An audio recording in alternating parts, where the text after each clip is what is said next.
Hi friends मो mini blog को आपण मानक स्वागत।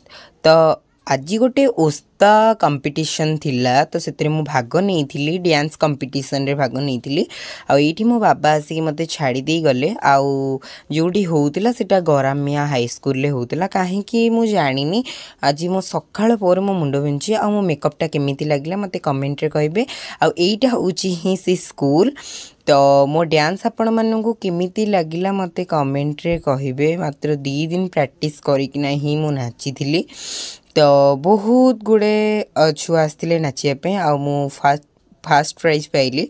तो तापर मेकअप रिमूव करके आसी सारा पर मु आपण मानू भी कही मोर मुंड बिंधुला बोली जोरे मुंड बिंधुला। तो मो बाबा आसिले मते नबापाई तो घर को रिटर्न कर सारा पर मुझे मैगी करके खाइली। तो मैगी करी खाई सारा पर बाहर को गला देखला बेलू बाट ओषा समस्ते करुँच आउ मो माँ भी करूला आईठी मोर जड़े दीदी बोरिकी हेबे तो सी ही बही बोलुले। तो आजिपाई एतिकी रहिली। जय जगन्नाथ।